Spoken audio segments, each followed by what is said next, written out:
ছিল 1 পয়সা, হুলস্থুল হয়ে গেছিল সেখানে, এমন রকম ব্লকেট, ওটা তো বন্ধ বলে শেষ পর্যন্ত ওই 1 পয়সা ভাড়া যেটা বাড়ানো হয়েছিল সেটা কমানো হয়েছে। আর আমাদের এখানে সকালবেলা আপনারা একটা দেড়শোয় কিনতে যান, তার দাম ধরেন 5 টাকা, বিকেল বেলা গেলে বলে 10 টাকা, তাই অথচ তারপরেও সকাল বাদ দিয়ে বিকেল বেলা শত শত লোক নামে না, হাজার হাজার লোক নামে না। কেন দেড়শোয় দাম বাড়ে? আমরা সবাই বলি দাম বাড়ে কেন? সিন্ডিকেটের জন্য। কই সিন্ডিকেটের বিরুদ্ধে মিছিল তো বেরোচ্ছে না। কেন বলছি জানেন? আমাদের নিজেদের ভাবা দরকার। এটাই তো সেই তারুণ্য যে এই দেশের স্বাধীনতার পতাকা তুলেছিল, পাকিস্তানি সেনাদের সঙ্গিনের সামনে রক্তের নদী বয়ে গেছে, সেই পতাকা কেউ নামতে পারে। সেই ইতিহাস কে রচনা করেছে? এই দেশের ছাত্র, এই দেশের যুবক, এই দেশের তারুণ্য। অথচ সেই যুবক, সেই তারুণ্য, সেই ছাত্র এখনো আছে, রাজপথে আছে, অথচ সবচেয়ে ন্যায্য লড়াই, মুক্তির লড়াইটা করে উঠছে। ভাবি অনেক কথা আছে, ওই যে বলি পেটের মধ্যে গুড়গুড় করতে থাকে, কিন্তু শেষ পর্যন্ত জিহ্বায় আনা যায় না। আর আমি যে কথা মনের মধ্যে আছে এই কথা যদি বলি, তাহলে হঠাৎ করে সুব্রতদা মনে করবেন আমাকে আঘাত করলেন কেন? মনে হতে পারে আপনি এমন কথা বলেছেন যাতে আমার সংগঠনের সমস্যা হতে পারে। অথচ আমাদের নিজেদের মধ্যেই এখনো বুকের অঞ্চল খুলে দিয়ে একজন আরেকজনের ভিতর তাকিয়ে দেখতে পাচ্ছি না, ও একদম অকপটে বলতে পারছি না, দেখুন আমার মনে হয় আপনার এই ভুলের কারণে এই কাজটা হয়নি।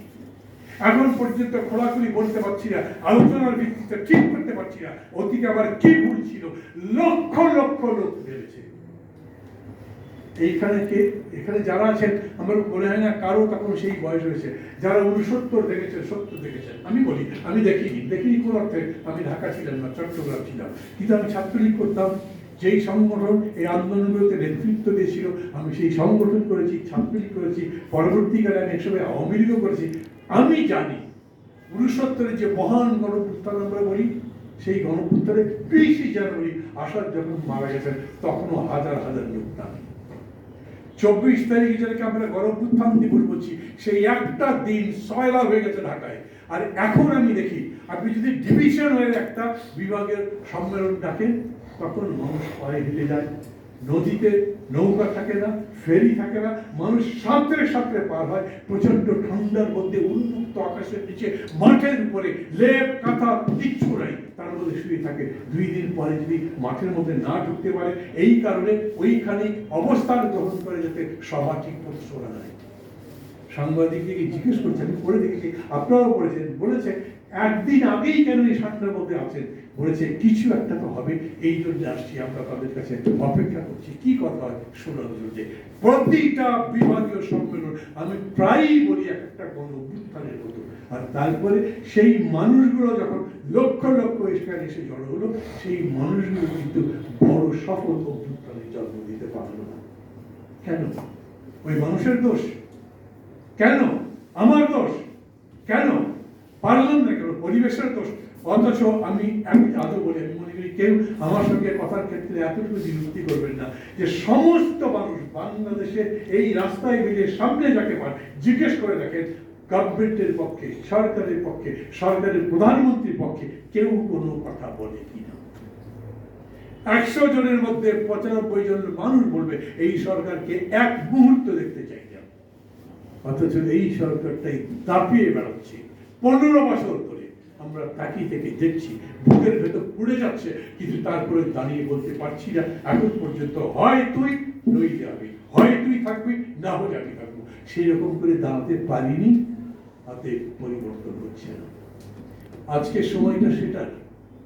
এই যে কোটার আন্দোলন দেখে এত রকম কথাবার্তা হচ্ছে না, কেউ একটু বলবার চেষ্টা করলেন যে এই কোটার আন্দোলন আমাদেরকে অন্যান্য ইস্যুগুলো ভুলিয়ে দিচ্ছে না তো।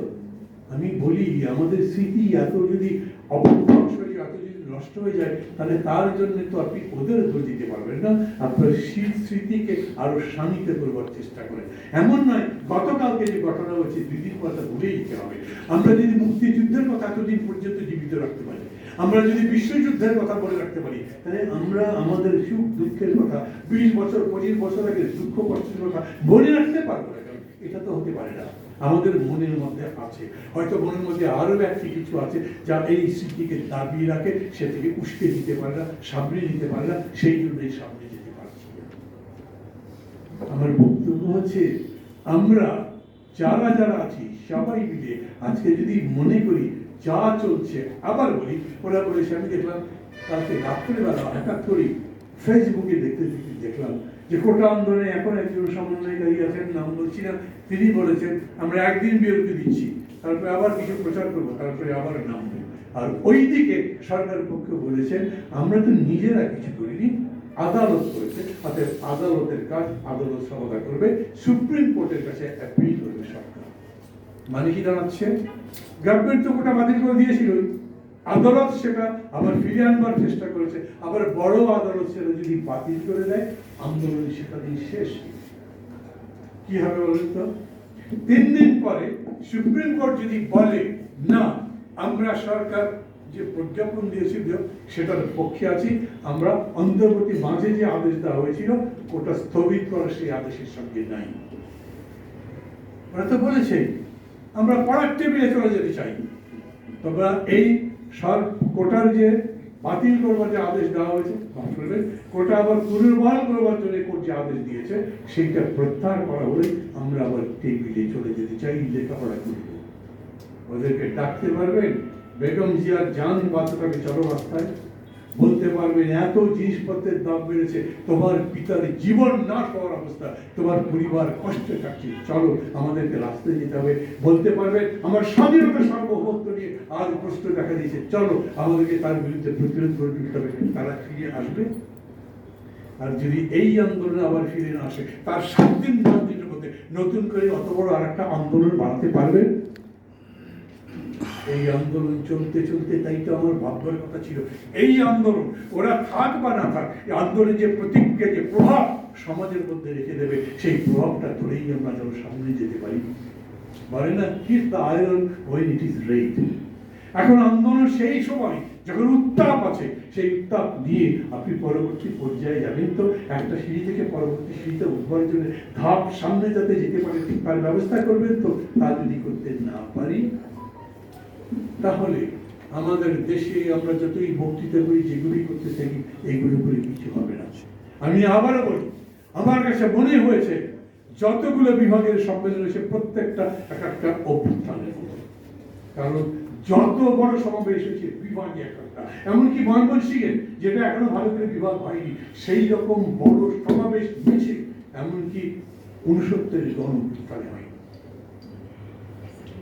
বোধহয় আমি জানি না সুব্রত দত্ত কই ঢাকা ছিলেন কি না, তার চাইতে সমস্ত এই বড় বড় সমাবেশগুলো ঢাকায় দিয়ে এসেছিলেন, তারপরে কিছু করতে হবে।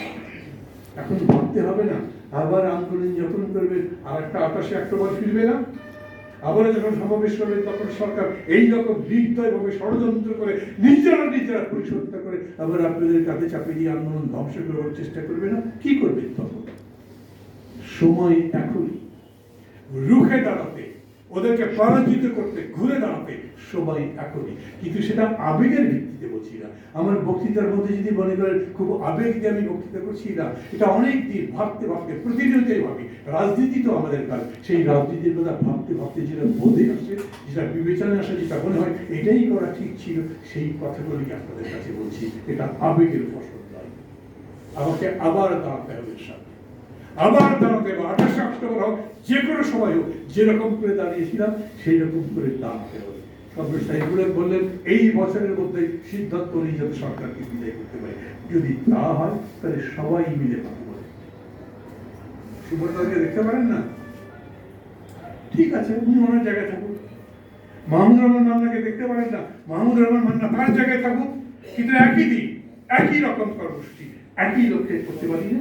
আমরা যুগপথ শুরু করেছিলাম, আমি বলি সর্বব্যাপক যুগপথ করতে হবে। এখন না যদি হয় তাইলে খেয়াল করবে এই জিনিস এত বড় একটা গণজাগরণ ছাত্র আন্দোলনের পরে আবার যদি চুপসে যায়, মিয়ে যায়, ডুবে যায়, আবার যদি মনে করে কোন রকম কৌশল করে তাদেরকে ঘরে পড়ার টেবিলে বিশ্ববিদ্যালয়ে পাঠিয়ে দেওয়ার একটা সিদ্ধান্ত নিতে পারবে, তাহলে বহুদিনের জন্য আপনি আবার ভাবতে হবে।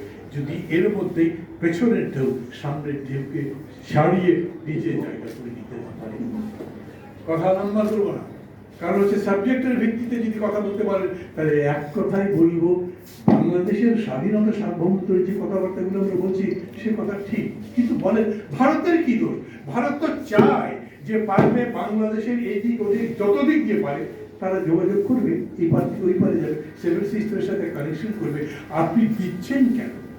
এই দেওয়ার মধ্যে দিয়ে কোনো ঝুঁকি তৈরি করছেন সেটা ভাবছেন না। এই দেওয়ার মধ্যে দিয়ে আপনি কি অর্জন করছেন সেটা আপনি ভাববেন না। বহু জায়গায় আমরা বক্তৃতা করেছি, চীন এবং ইন্ডিয়ার যে দ্বৈরথ, ওই অরুণাচল নিয়ে যে লড়াই, দোকলামের মধ্যে যে লড়াই, সেই লড়াই বাংলাদেশের বাকি করতে আনা যাবে না। এর চাইতে বড় নিজের সত্য বাংলাদেশের সার্বভৌমত্বের জন্য কি হতে পারে? কতবার বললেন আপনারা ট্রানজিট দেওয়ার পরে বাংলাদেশের অর্থনীতি কত ভালো রকম হয়ে যাবে, আমরা সিঙ্গাপুর বানিয়ে ফেলতে পারবো, আমরা কমপক্ষে হংকং ব্যাংকক তো হতে পারবো।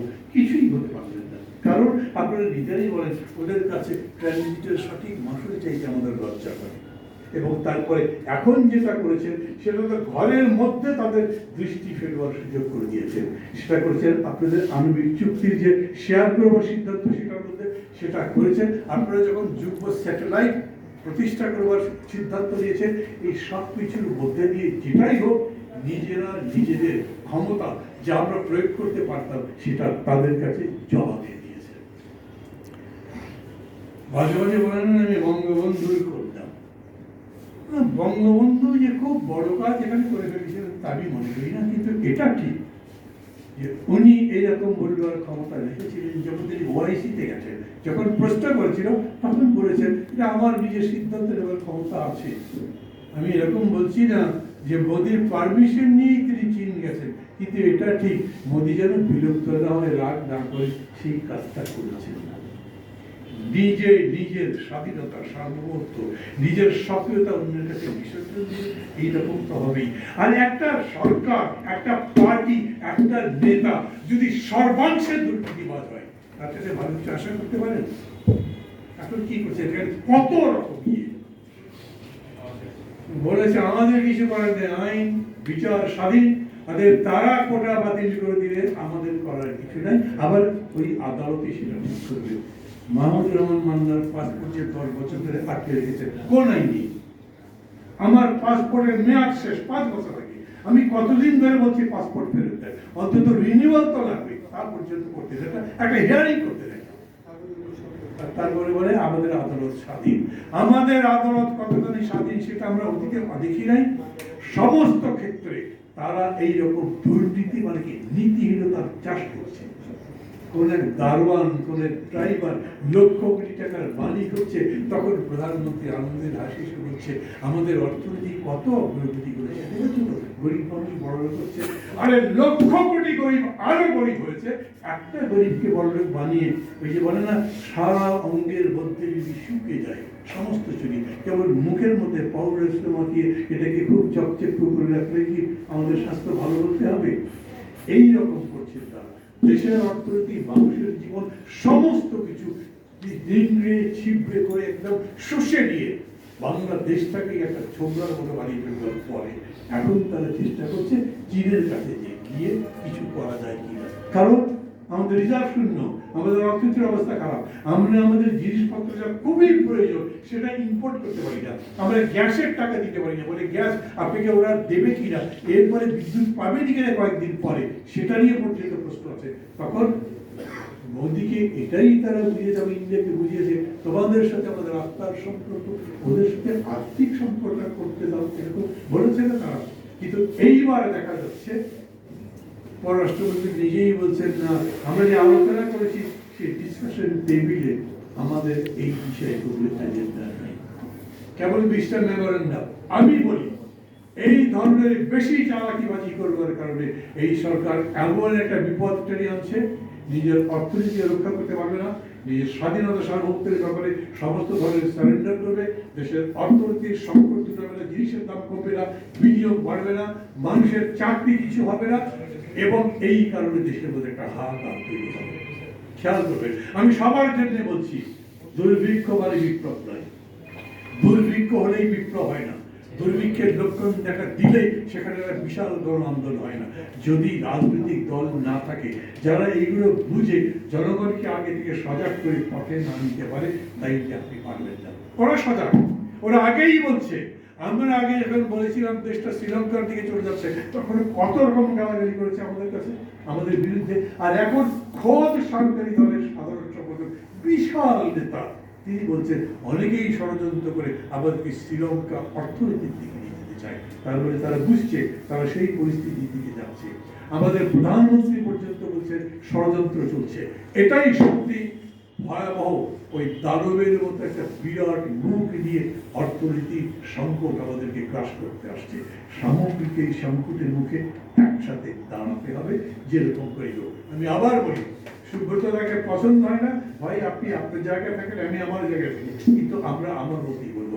আর যদি আমি সুব্রতদার হাত ধরে একসাথে দাঁড়াতে পারি সেটা ভালো, না যদি পারেন জোরাজুরি করছি না, কিন্তু এইটা আমি দেখি সবাই মিলে করতে চাই। আমি এই জন্য ছোট বলেন বড় বলেন, বিশেষ করে বড় দলগুলোর প্রতি বেশি আহ্বান জানাচ্ছি, এখনই উদ্যোগ নিন।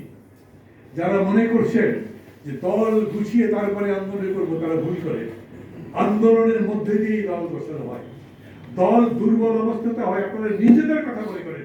90 নির্বাচনের সময় আমি তো দেখেছি বিএনপি জাতীয় কমিটি খেয়াল করেছে অন্তত 50% ডিস্ট্রিক্ট কমিটি ছিল না, কিন্তু নির্বাচনে জিতেছিলেন, কারণ আন্দোলনের ফসল এসেছিল। আমাদেরকে এই সবগুলো বিষয় বিবেচনা করে আগামী দিনে যেতে হবে। দুঃখিত, কম কথা বলতে চাই, কথা অনেক বলে ফেললাম। ভালো থাকবেন।